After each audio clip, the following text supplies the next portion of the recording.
তো আমাদের আজকের ইফতারি হচ্ছে ভিউয়ার্স পরোটা, ডিম পোচ, জিলাপি, খেজুর, তারপর হচ্ছে সবজি, একটা ভালো করে সবজি রান্না করা হয়েছে একদম মাংসের মশলা দিয়ে মাংসের মতন করে, এটা পরোটার জন্য পারফেক্ট। তো এইগুলো হচ্ছে আমাদের আজকে ইফতারি দিকে রান্না করা হয়েছে। তো কিছুক্ষণের মধ্যে আর শরবত আছে, হচ্ছে বেলের শরবত।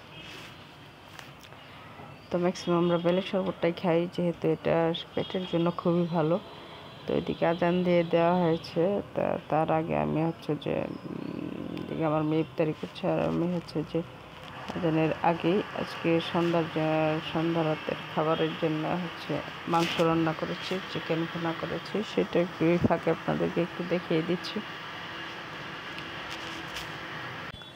তো চুলাতে কড়াইটা বসিয়ে দিয়ে আমি তেল দিয়ে দিয়েছি, আর সেই সাথে দিয়ে দিয়েছি তেজপাতা, দারচিনি, এলাচি, লবঙ্গ, এগুলো দিয়ে দেন আমি হচ্ছে পেঁয়াজ কুচি দিয়ে দিয়েছি।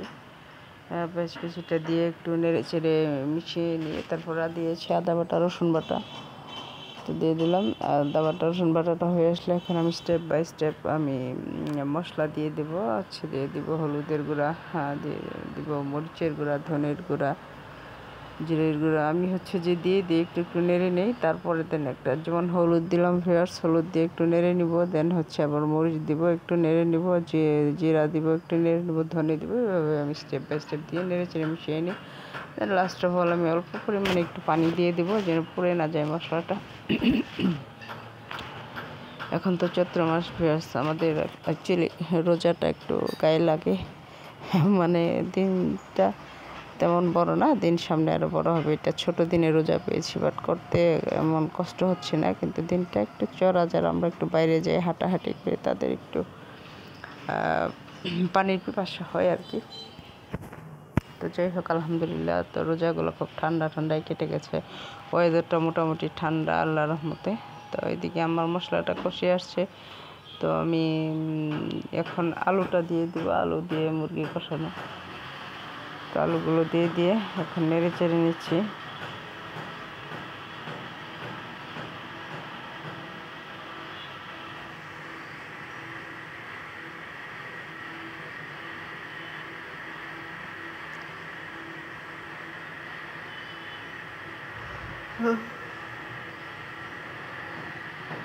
মোটামুটি ভালোইভাবে কষিয়ে এসছে।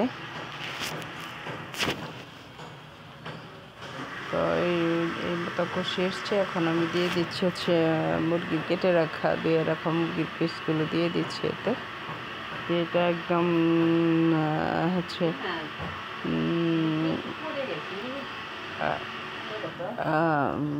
কষিয়ে নিচ্ছি। এখন মুরগির মাংস দিয়ে এখন একটু কষিয়ে নেব, তো ঢেকে দেবো, ঢেকে 2-3 মিনিট জাল করব। তো 2-3 মিনিট পরে এই যে দেখুন মাংসটা মোটামুটি কষিয়ে আসছে। আরও হাই হিটে জাল করেছিলাম, এখন লো হিটে 2-3 মিনিট একটু 5-10 মিনিটের মতো রেখে দেব। আসলে আমি এদিকে ভয়েসটা ঠিক মতো দিতে পারছি না, এদিকে আমি ভয়েস দিচ্ছি আর ওইদিকে যে আমাকে ডাকাডাকি করছে ভিউয়ার্স, এই জন্য আমার একটু এলোমেলো হয়ে গেছে। তো এই যে দেখুন ফাইনালি হয়ে গেছে আমার চিকেন ভুনা। তো আর এদিকে ইফতারে আজান দিয়েছে ভিউয়ার্স, এখন ইফতারি করবো। তো এই আর কি, এই দেখুন হয়ে গেছে, সন্ধ্যা থেকে চলে যাবে। আল্লাহ।